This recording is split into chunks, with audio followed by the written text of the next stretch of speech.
Hello नमस्कार साथियों। तो पिछली हमारी जो लेक्चर थी उस लेक्चर में historical background of Indian constitution से रिलेटेड जो भी क्वेश्चन 2024 से लेकर 2019 तक यूपीएससी सीएससी प्रीलिम्स से पूछी गई थी उसको हम लोगों ने डील किया था। आज की जो हमारी सेशन है, इस सेशन में हम लोग 2018 से लेकर 2015 के बीच में जो भी historical background of Indian constitution से रिलेटेड क्वेश्चंस आए हैं प्रीलिम्स में उसको डील करेंगे। तो ये पहली क्वेश्चन आपको दिख रही होगी। In the federation established by the government of India act 1935 residuary powers were given to the, we have four option, the federal legislature, governor general, provincial legislature and provincial governors. Now अगर आप इस question को deal करेंगे, अगर आप थोड़ा बहुत भी गवर्नमेंट ऑफ इंडिया एक्ट 1935 को पढ़े हैं तो आप जो है इस पे आप टिक लगाएंगे, क्योंकि मोस्ट अप्रोप्रिएट हमारा आंसर जो है ऑप्शन जो है वो बी है। So B is the correct answer here. Now एक सवाल खड़ा होता है कि सर ये रेसिडरी पावर क्या है। देखो, सबसे पहले समझो जो गवर्नमेंट ऑफ इंडिया 1935 था, इंडिया में अभी तक यानी 1935 तक का सबसे मोस्ट कॉम्प्रिहेंसिव कानून माना जाता था जो ब्रिटिशर्स के द्वारा लाया गया था। हालांकि मैं यहाँ पे एक चीज बताना चाहता हूं कि जो गवर्नमेंट ऑफ इंडिया 1935 था, इसने क्या किया था कि इंडिया में जो लेजिस्लेटिव एरिया है या लेजिस्लेटिव पावर या सब्जेक्ट कह लो, इसको तीन कैटेगरी में डिफाइन किया था। पहला जो था उसका नाम था federal list. Is it clear? Federal list. So दूसरी जो थी उसका नाम था state list. Are you getting the point? और जो थर्ड वन जो था उसका नाम था कॉन्करेंट लिस्ट। तो जो फेडरल लिस्ट था इस पर सेंटर कानून बनाती थी। स्टेट लिस्ट में जो जो एरिया आती थी इस पर प्रोविंशियल लेजिस्लेटिव असेंबलीज कानून बनाती थी। हालांकि स्टेट लिस्ट को उस दौरान प्रोविंशियल लिस्ट कहा जाता था, और कॉन्करेंट लिस्ट पे दोनों ही मिलकर लॉ बनाते थे, वेदर इट इज सेंटर या फिर हम मान लीजिए प्रोविंशियल लेजिस्लेटिव असेंबली की बात कर लें। लेकिन कुछ ऐसी भी लिस्ट थी जो इन तीनों में मेंशन नहीं थी और जो फ्यूचर में आ सकती थी, कभी भी वो एराइज हो सकती थी, उसको रेसिडरी लिस्ट में डाला गया था। उसे रेसिडरी सब्जेक्ट कहा जाता था और इस पर गवर्नर जनरल को कानून बनाने की शक्ति थी। तो इस प्रकार अगर आप देखेंगे क्वेश्चन नंबर 6 का जो हमारा राइट आंसर होगा वो हमारा क्या होगा? ऑप्शन बी होगा। तो अगर आप काल्म माइंड से अगर क्वेश्चन को डील करोगे ना तो आपके लिए काफी इजी हो जाएगा क्वेश्चन को डील करना। ठीक है। अच्छा, आपने एक चीज बड़ा गौर किया होगा कि यूपीएससी जो अधिकतर क्वेश्चन पूछ रही है वो या तो अपना 1813 के एक्ट को टारगेट कर रही है, या फिर 1833 के एक्ट को टारगेट कर रही है, या फिर 1909 एक्ट को, या 1919 के एक्ट को, या 1935 को। ज्यादातर चांसेस है पिछले थर्ड ईयर में देखेंगे यहीं से ज्यादा क्वेश्चन आ रहा है। अब इसमें भी अगर आप देखोगे जो मोस्ट इंपॉर्टेंट है जो हर बच्चे को मालूम होना चाहिए, 1833 का एक्ट, 1919 का एक्ट और 1935 का एक्ट, और इसमें भी जो सबसे इंपॉर्टेंट है 1935 है।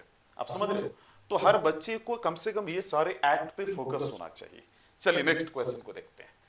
The next question is which of the following led to the, अच्छा 1 सेकंड मैं रुकना चाहता हूं यहां पर। अगला हमारा क्वेश्चन क्या है? 7th नंबर का है। ये 6 है, माफ कीजिएगा, इसको 7 में 8 मैंने कर दिया, बेसिकली 7 क्वेश्चन है। ठीक है। सो यहां पर which of the following led to the introduction of English education in India? बच्चों एक चीज आप सभी को बताना चाहता हूं, अगर इस क्वेश्चन को देखोगे, कहता है कि charter act 1813, general committee of public instruction 1823, orientalist and Anglicist controversy. अब आपको मालूम है इसमें क्या होगा? तीनों ही ने क्या किया था? करेक्ट इसमें बेसिकली बोल रहा है, तीनों ही ने इंग्लिश एजुकेशन को जन्म दिया था। We have discussed this question. अब अगली जो हमारी क्वेश्चन है, उस अगले क्वेश्चन पर बढ़ने से पहले मैं आप सभी को बता दूं कि 72nd बीपीएससी के लिए हमारे यहाँ Kautilya 1-to-1 personalized mentorship program launch हो चुका है।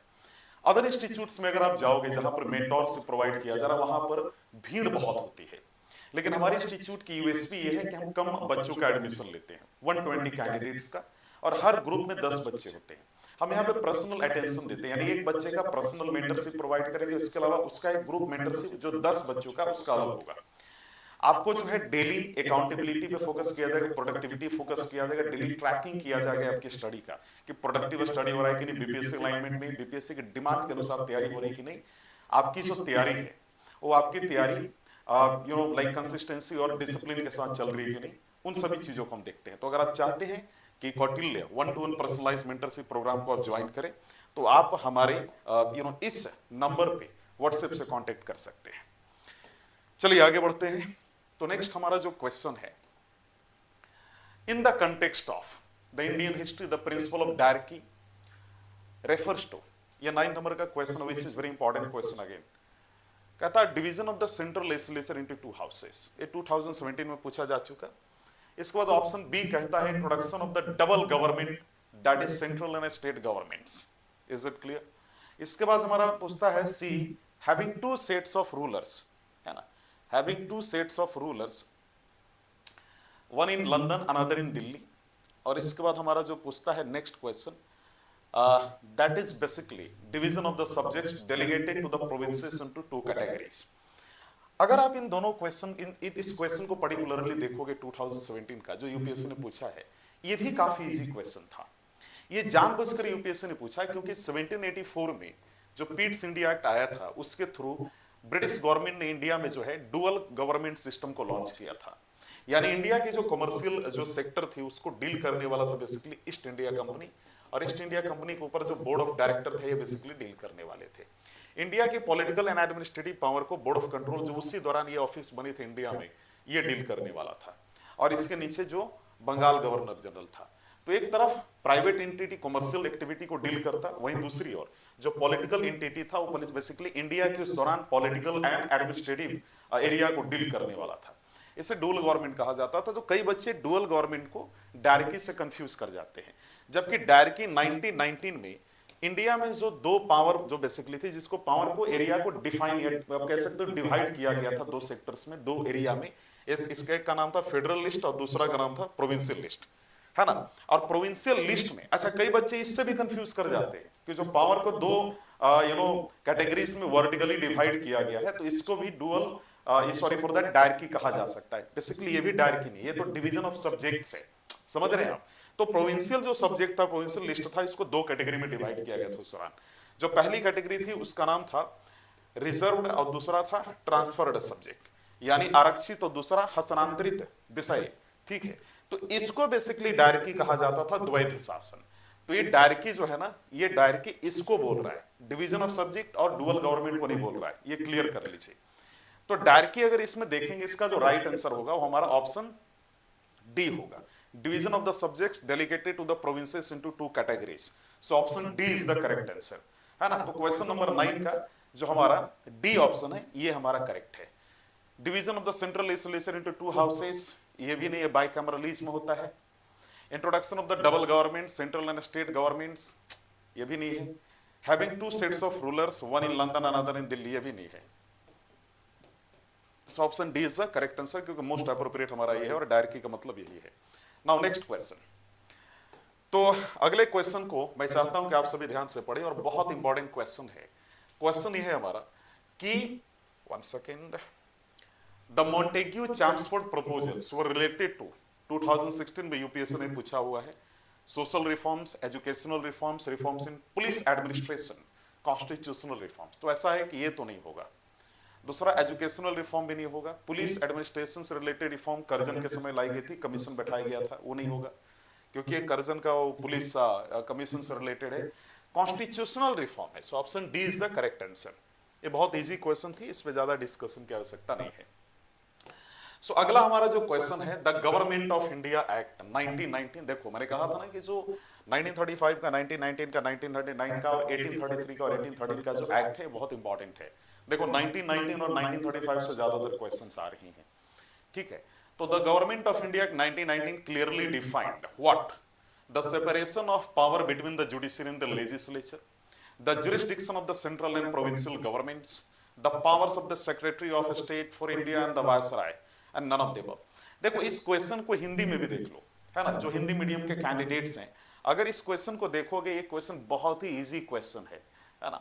और इसका जो राइट आंसर होगा, है ना, इसका जो राइट आंसर होगा 11th का, ये आपको मालूम है कि इसका राइट आंसर हमारा क्या निकल कर आएगा। Again so the separation of power between judiciary and the legislature, ये नहीं होगा। The jurisdiction of the central provincial governments, yes ये होगा, ठीक है। The powers of the secretary of state for India and the viceroy, ये नहीं होगा। तो ये बी क्यों होगा? क्योंकि देखो जो सब्जेक्ट था, जो एरिया था, जो लेजिस्लेटिव सब्जेक्ट था, उसको 2 भागों में डिवाइड किया गया था, यानी जुरिस्डिक्शन डिवाइड किया गया था सेंट्रल और स्टेट गवर्नमेंट का, यानी सेंट्रल प्रोविंशियल गवर्नमेंट्स का। फेडरलिस्ट और प्रोविंशियल लिस्ट याद होगा, इसको लॉन्च किया गया था। तो ये बेसिकली क्या है, ये जुरिस्डिक्शन को ही डिफाइन किया जा रहा है। ये तो बिल्कुल नहीं होगा, डी भी नहीं होगा। So option B is most appropriate answer in context of the 11th number question. ठीक है ना, ये चीज हम लोगों ने देख लिया। ठीक है, सो इसलिए मैं कह रहा हूं कि जब आप इस प्रकार के क्वेश्चन को डील करें तो आपको मालूम होना चाहिए, ठीक है, कि इसका राइट आंसर क्या होगा। कई बच्चे हड़बड़ी में इस क्वेश्चन को डील करेंगे और उसमें गलती कर बैठेंगे। तो आपको समझ में आ गया होगा कि ये क्वेश्चन बेसिकली है क्या। मैं आप सभी बच्चों को कहना चाहता हूं कि पिछले 11 सालों में 15 16 यानी 15 16 17 18 19 20 21 22 23 24 एंड 25, पिछले 11 सालों में ये 11th क्वेश्चंस आई हैं। एंड 2025 में unfortunately there was not a single question from the historical background of the Indian constitution itself. तो ये चीज मैंने यहाँ पर डिस्कशन कर दिया। अगर आप में से किसी और बच्चे को यूपीएससी सीएससी 2026 को लेकर कुछ और डिस्कशन चाहिए तो जरूर आप कमेंट सेक्शन में मैसेज करें। Thank you.